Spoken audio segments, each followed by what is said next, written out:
une voiture. OK. Bon. OK, dans ce que je vais amener, plusieurs des choses qui ont sorti ce matin, ça confirme ça ou ça va dans le même sens. C'est pas surprenant. Dieu, il a juste un seul esprit, puis il nous parle à tous de la même manière. Comme tantôt, ce que Lucien a dit, je l'ai dit avant que tu le dises. Mais c'est un peu vrai aussi. OK. Je peux vous dire, depuis un bout de temps, moi j'ai le privilège de me promener beaucoup dans différentes églises, rencontrer des gens de différents groupes, aussi en communication à travers le téléphone, l'Internet avec beaucoup de gens. Je sens beaucoup d'agitation dans les âmes dans ces derniers temps. Il y a beaucoup de gens qui sont agités, il y en a qui sont inquiètes. Il y en a qui voudraient aller, on pourrait dire, mettre la charrue avant les bœufs, qui voudraient aller plus vite que le Seigneur. Il y en a qui sont impatients parce qu'ils ont l'impression que Dieu ne bouge pas, puis ils voudraient le forcer. C'est compliqué à essayer de forcer Dieu à faire quelque chose. On peut l'essayer, là, mais c'est pas très gagnant comme formule. Il faut être patient. Puis là, des fois, on est impatient, on est agité. D'autres, il y a de l'inquiétude de la vie, l'inquiétude dans nos familles. On a remarqué que dernièrement qu'il y avait une attaque énorme sur les couples depuis quelques mois. Beaucoup de couples sont attaqués. Il y en a qui ça allait éclater. Il y en a d'autres qu'on pourrait dire que ça pourrait aller mieux. Mais définitivement, beaucoup d'agitation. Puis le Seigneur nous parlait dernièrement, dans Ésaïe 30, verset 15, ça dit « Car ainsi parle le Seigneur l'Éternel, le Saint d'Israël, c'est dans la tranquillité et le repos que sera votre salut. C'est dans le calme et la confiance que sera votre force. » Puis il continue le verset en disant « Mais vous ne l'avez pas voulu. » Ça, imaginez-vous, ça c'est Dieu qui vient vous offrir quelque chose d'extraordinaire, ou m'offrir quelque chose d'extraordinaire. On dit « Non, merci. Pas besoin. Je parle comme ça. » Puis ça, ici on parle, ici Dieu dit « Je vais te donner la tranquillité, le repos, le calme et la confiance. » Pour dire comme des boss de la mafia, un offre de même, tu n'auras jamais une meilleure que ça. Puis, il dit, vous ne l'avez pas voulu. Ça, c'est troublant parce qu'il nous parle à nous autres. La Bible, ça ne s'adresse pas aux inconvertis qui sont au Tim Hortons le matin. Là. Ça s'adresse à nous autres. C'est Ésaïe 30, verset 15. Puis il continue à l'autre verset en disant, vous avez dit, non, nous prendrons la course à cheval. Puis dans ça, c'est drôle parce que ça me fait penser un peu le style de vie qu'on a actuellement, qui est une course effrénée après je sais pas quoi. Beaucoup de nous autres, on court, mais c'est comme si quand tu vas au gym, là, tu cours sur une strap. Là. Puis des fois, on dirait qu'à mesure que tu cours, il augmente la vitesse, là, mais tu ne vas pas nulle part pareil. Là. Même si tu dis j'ai fait 15 km sur le courroie, j'ai pas avancé d'un pouce. Là. Je suis épuisé comme si j'aurais fait 15 km, mais j'ai pas avancé d'un pouce. Puis c'est un peu cette course-là qui nous met en garde. Le Seigneur dit, c'est pas dans tes activités que tu vas trouver la paix, c'est dans moi. Puis beaucoup de nous autres, on se dit, si Seigneur, tu pourrais changer mon environnement, il me semble que je serais en paix. Si j'aurais une autre femme, si j'aurais un autre mari, si j'aurais pas d'enfants, si j'aurais des enfants, si j'aurais une maison, si j'aurais pas de maison, si j'aurais un auto, si j'aurais pas d'auto, si je serais dans le ministère, si je serais pas dans le ministère. Puis c'est drôle parce que des fois, j'entends autant d'une conversation que j'ai eue, il y a un frère qui me dit, ben, si je serais pas marié, là, je pourrais vraiment servir le Seigneur. Okay. Je pense pas que ça tiendrait loin ben long devant Dieu, un argument comme ça, mais lui, c'était son argument. Puis dans la même journée, j'avais entendu un autre frère qui me disait, si je pourrais trouver une femme, là, je pourrais servir le Seigneur. Ça, c'est comme ça va rester dans l'esprit, parce que presque dans la même réunion, un qui vient me dire, si j'aurais pas de femme, je servirais Dieu. L'autre, si je n'aurais une, je servirais Dieu. Puis on lui disait, t'as pas envie de donner ta femme à lui, mais ça, c'était sûrement pas ça venait pas du Seigneur, c'était juste dans ma tête. Dans le fond, qu'il y ait eu une femme ou non, il n'y aurait pas servi plus le Seigneur, un ou l'autre. Parce que quand Dieu m'appelle à le servir, il m'appelle avec ce que j'ai dans mes mains. Puis la vérité, c'est que quand je suis appelé à servir Dieu, j'ai toujours les mains vides. Dieu, il ne vient pas me dire « Hey, là, t'es top shape, t'es vraiment à la place que je veux, là. » Si vous regardez dans la Bible, une des conditions pour être dans l'œuvre de Dieu, c'est l'incompétence. La plupart des hommes que Dieu a appelés dans l'Ancien Testament, dans le Nouveau Testament, si on aurait eu un bureau d'emploi, il aurait dit « Tu n'es pas compétent pour l'œuvre à laquelle tu es appelé là, va appliquer ailleurs. » Puis Dieu il dit « Le fait que tu es incompétent, c'est justement ça que je cherche. » Et je pense que tantôt on parlait du désert. Une des choses qu'on doit apprendre dans le désert, c'est le fait qu'on est incompétent. Puis de faire la paix avec ça. Parce que c'est pas à cause que moi je suis compétent que Dieu va faire une œuvre au travers de moi. C'est à cause que je m'abandonne dans ses mains. Fait que c'est important qu'on comprenne ça. OK. Bon, ici, je veux revenir sur quelque chose. La tranquillité, le repos, le calme et la confiance. Est-ce qu'il y a quelqu'un ici qui pourrait prendre un petit peu de ça? Oui. 1, 2, 3, 4. Les autres, on va prier pour vous autres. OK. On a tous besoin de la tranquillité, le repos, le calme et la confiance. Chacun de nous autres, on a besoin de ça. Mais en même temps, on pourrait dire, oui, c'est bien beau ça, mais comment je fais moi pour l'avoir? Puis on peut arriver à une conclusion, peut-être que vous êtes rendu là à votre vie, vous dire, c'est inaccessible ces affaires-là. C'est des belles paroles, là, mais je ne vois pas le jour que je vais pouvoir être calme, puis confiant, tranquille, puis être en repos. Je ne vois pas ça, c'est trop long. Comment est-ce qu'on peut arriver dans ce repos-là? Comment est-ce qu'on peut entrer dans ça? Est-ce qu'on doit quitter nos activités et s'en aller vivre sur une montagne, seul? Est-ce que le repos, c'est le fait de ne plus voir personne? Est-ce que la tranquillité, c'est le fait de ne pas avoir de bruit? Pas nécessairement. Parce que je peux être seul, dans une place sans bruit, puis dans ma tête, ça n'arrête pas de crier. C'est que même quand je suis seul, je ne suis pas nécessairement en paix. D'ailleurs, cette semaine, je parlais avec quelqu'un qui me disait, c'est un ami qui vit seul, puis il me disait, j'en peux plus d'être seul chez nous. Il est en train de délirer presque dans sa solitude, justement parce que quand il était seul, c'est là qu'il entendait le plus de bruit dans sa tête que quand il se retrouvait ailleurs.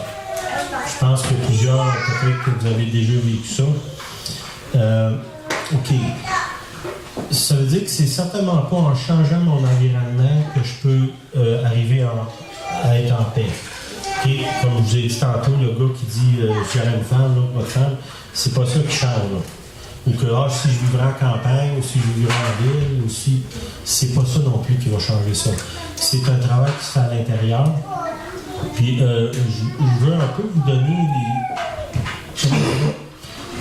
On va utiliser le mot des trucs ou des choses qui peuvent vous aider à rentrer dans ça au quotidien.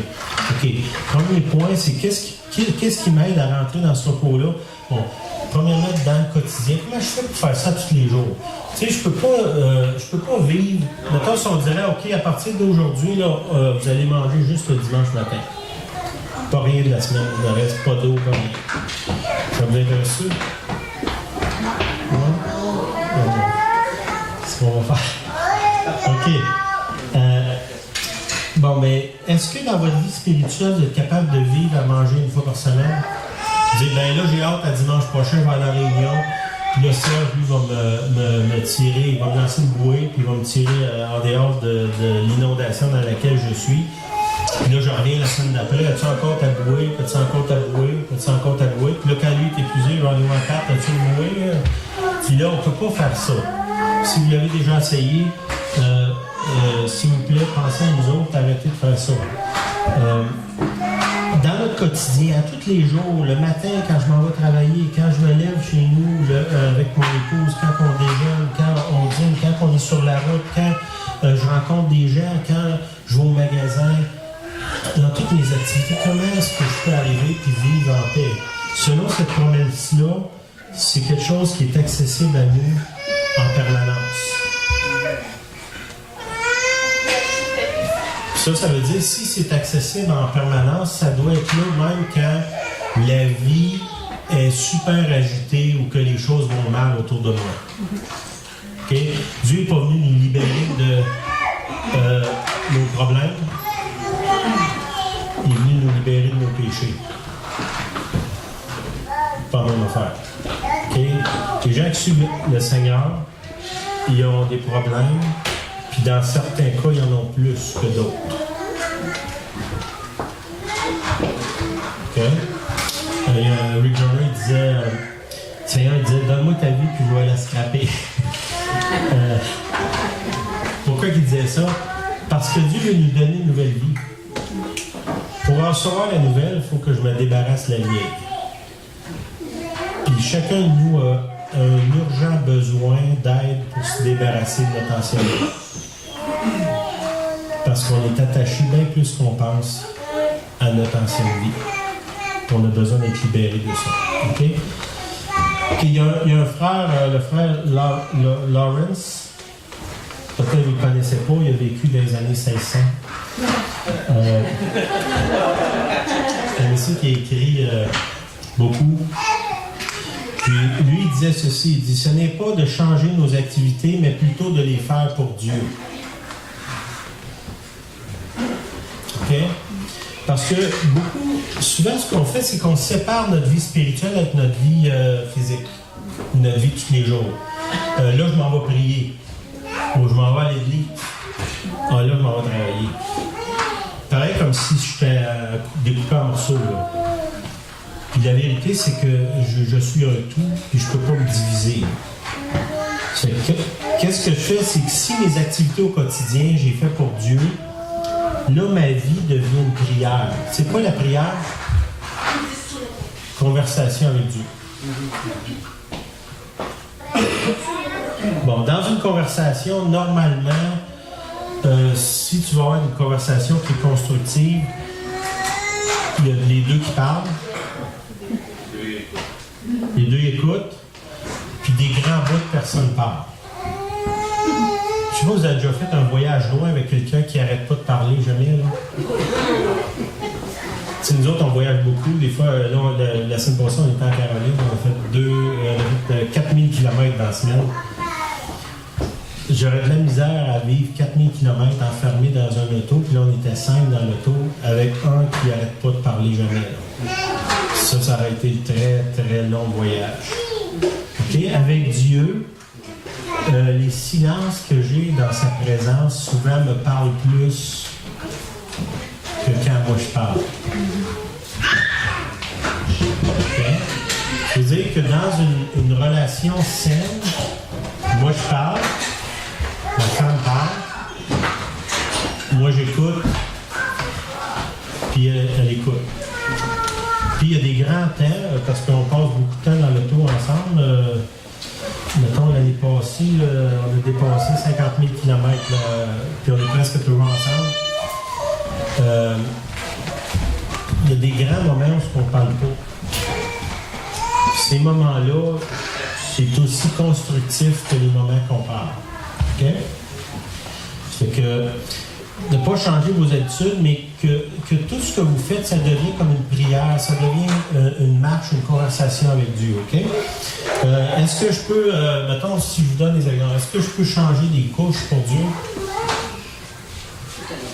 Ça a l'air dur à s'associer les deux ensemble? Oui, c'est vrai. Est-ce que je peux, mettons, je fais de la course, est-ce que je peux courir pour Dieu? Oui.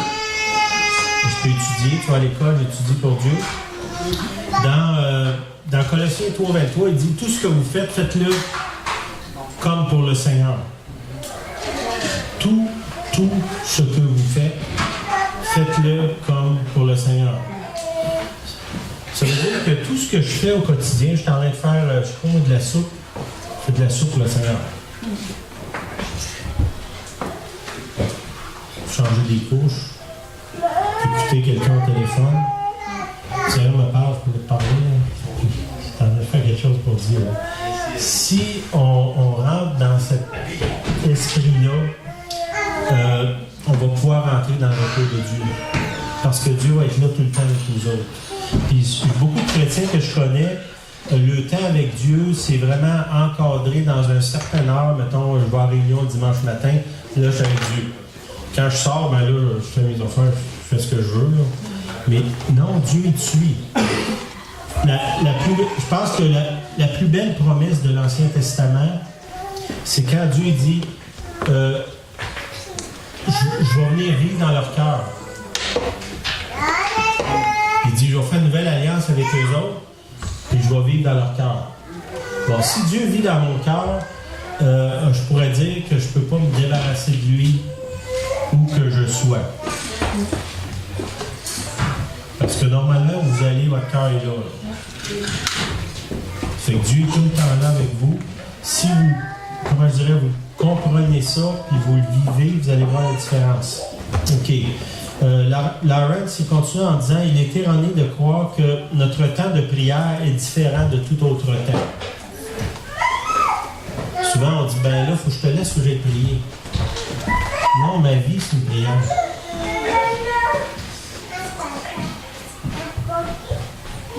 Ma vie, c'est une prière. Pensez à ça.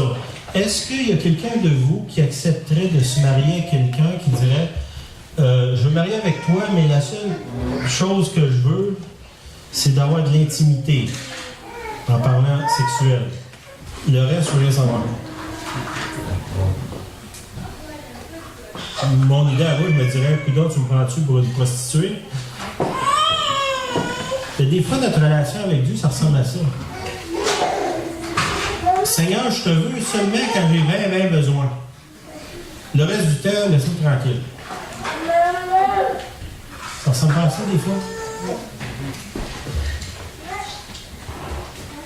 Bon, s'il n'y a aucun humain qui accepterait une relation de même, pourquoi que je pense que Dieu va l'accepter?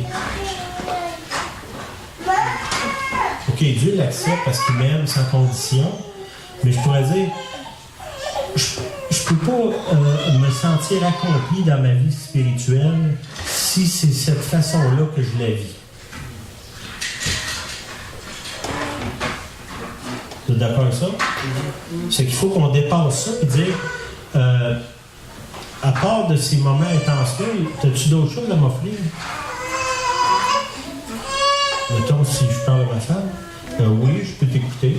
Je peux te faire un bon repas.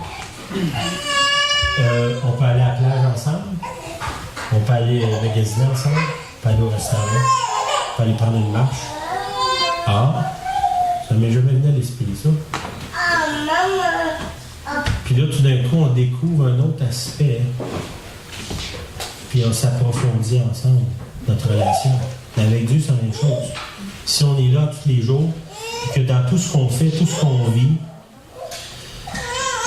ça va changer complètement la relation. OK. On pourrait définir ce concept-là par la conscience de la présence de Dieu. OK. Normalement, le Seigneur n'aurait pas besoin de, comment je dirais, de me shaker pour que je dise « Ah, t'es là? » Tu sais, des fois, on dit, on prie, puis d'un coup, oups, la présence de Dieu est là. Wow. Mais en réalité, il est tout le temps là. Puis ma femme, elle ne devrait pas avoir à me dire « Hey, tu m'écoutes-tu? » Hey, je te parle. Je devrais être conscient de sa présence constamment. Puis la même chose avec Dieu, OK? La conscience de la présence de Dieu, c'est la première chose qu'on a besoin pour rentrer dans le repos, d'être conscient qu'il est là. Puis tantôt, je vous dis, comment est-ce qu'on rentre dans la conscience de Dieu? C'est simple. Par la foi. Si je fais juste fermer mes yeux et dire, Seigneur, je te demande de me rendre conscient que tu es là. Puis là, tout d'un coup, l'atmosphère change autour de moi, puis j'ai une conscience qui est là. Si je fais ça souvent, dans mon quotidien, mettons, tu es au bureau, tu travailles, je suis pas dans quoi tu travailles, puis là, tout d'un coup, ça va mal, d'un coup, hey, j'ai plus conscience que Dieu est là avec moi. C'est pas qu'il est pas là. j'ai plus conscience. Seigneur, j'ai besoin de la conscience que tu es là. Aide-moi. S'il y en a qui prennent des breaks pour aller fumer, pourquoi vous ne prendrez pas un break pour aller dans la présence de Dieu? Si vous êtes gêné, vous êtes une place, vous pouvez parler à l'intérieur de vous, Seigneur, rends-moi conscient que tu es là. Il va venir. Vous allez, parce qu'il n'est pas loin, tantôt je vous ai dit, il est à une prière de vous. Ça, c'est pas loin, là. Juste l'invoquer. Vous n'avez pas besoin de crier debout sur une chaise. Dieu, il n'est pas sourd. En dedans de moi, il m'entend parce qu'il est là dedans. Vous dire, la voix à l'intérieur, c'est la même voix, là. On peut se parler à l'intérieur. Comme, des fois, ma femme, elle me regarde, puis je sais parfaitement ce qu'elle veut dire. Elle n'a pas besoin de parler. C'est la même chose avec le Seigneur. OK, la deuxième place qu'on doit travailler, c'est dans nos pensées. Je crois que nos pensées, c'est le principal terrain de bataille avec Dieu. OK? Je vous dirais, je suis beaucoup moins concerné par le diable que par mes pensées. Mes pensées sont beaucoup plus une entrave pour m'approcher de Dieu que le diable peut être. Pourquoi les pensées vagabondes? Vous avez déjà essayé de prier, puis là, tu devais avoir... J'ai-tu fermer le four? Il faudrait bien réchauffer. Tel, je sais pas, à l'ouvrage, là, il faudrait bien que j'ai dit c'était l'affaire, puis là, ça arrêtait. Vous avez vu ça? C'était un petit hamster dans votre tête, là, qui... Tu sais, quand j'ai eu un hamster, quand j'étais jeune, on avait des cales en fer, puis il y avait une petite roulette en fer, puis là, quand l'hamster était dedans, la nuit, là, tu l'entendais... Il roulait dans sa petite roue, là. Des fois, il me semble qu'il y a des narines dans ma tête. Puis, il est vraiment... il a bu du Red Bull, je ne sais pas quoi, là, mais il est vraiment activé au bout. Hein? Il y a du gaz. Ouais, il y a du gaz, puis il n'a pas l'air d'être runné sur la réserve. OK. Dans ma tête, c'est là qu'est la plus grosse entrave pour rentrer dans la paix de Dieu, parce que les tourments, la majorité de nos tourments sont dans notre tête. Okay? J'ai des choses de l'extérieur qui m'attaquent, mais c'est dans ma tête que c'est là le tourment qui est... Puis des fois, comment je peux faire pour renverser, dans 2 Corinthiens 10, 10, 4, ça nous dit, car les armes avec lesquelles nous combattons ne sont pas charnelles, mais elles sont puissantes par la vertu de Dieu pour renverser les forteresses. Les forteresses qui parlent ici, la majorité sont dans notre tête. Bon, une forteresse qui est très forte dans l'Église, c'est Dieu même sans condition. À toutes les fois, je dis ça, il y a des gens qui disent oui, mais le oui, mais c'est une forteresse, ça. Dieu même sans condition, point.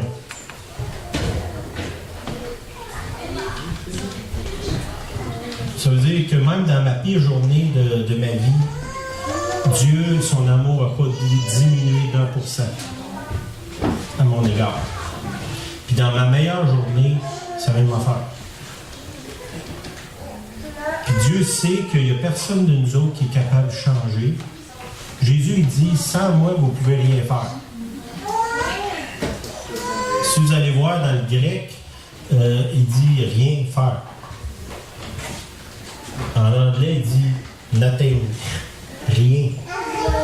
Quelqu'un qui prétend dire sans moi, tu peux rien faire, ou c'est le plus grand imposteur de l'histoire de l'humanité, ou bien il est Dieu.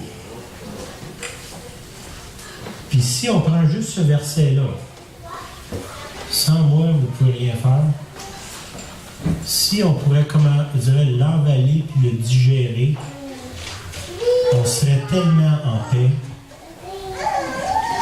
et capable de s'abandonner dans ses mains. Seigneur, si sans toi je peux rien faire, ça veut-tu dire qu'avec toi je peux tout faire? C'est ça que ça veut dire, hein? Il y a une autre place qui dit « Je puis tout par celui qui me fortifie ». Puis on pourrait lire ce verset-là à l'envers. Il dit « Si celui qui me fortifie n'est pas là, je ne peux rien faire. » OK? Trop souvent, on porte la vie chrétienne sur nos épaules. Tantôt, je vous ai dit qu'une des prérequis pour marcher avec Dieu, c'est d'être incompétent. OK? Ça, c'est un fait. Le problème de l'incompétence, c'est que souvent, on ne croit pas qu'on est incompétent. On ne l'accepte pas. Puis, tant qu'on ne l'a pas accepté, on se débat par nous-mêmes.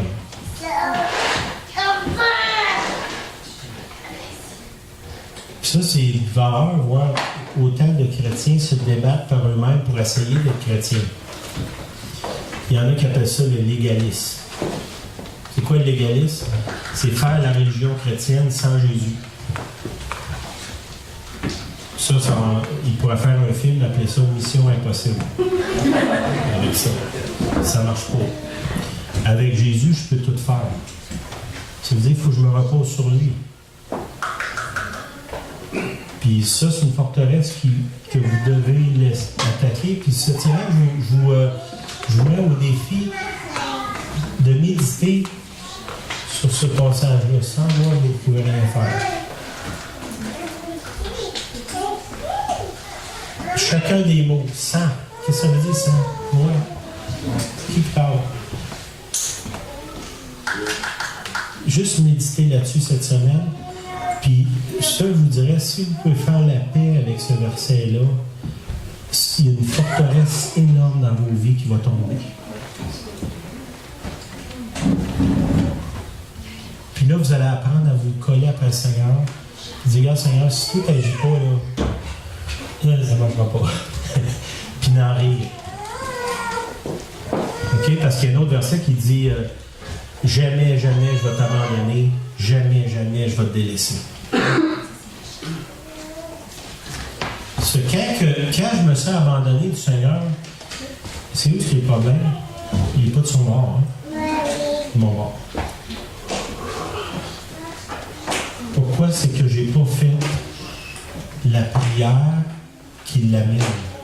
Tantôt, je vous ai dit, Dieu est à une prière de moi. Si je ne la fais pas, la prière, il est à une prière de moi.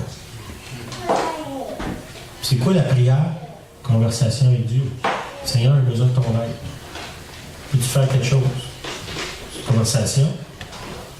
Et cette semaine, je faisais du travail dehors, puis je viens d'être sa galerie. Julienne, viens m'aider! C'était la prière, cette année-là. Avec Dieu, c'est pareil. J'ai pas besoin d'expliquer mon cas à Dieu. Je dis, Seigneur, tu sais pas ce qui se passe avec moi. Puis là, le Seigneur s'assit, explique-moi donc ça.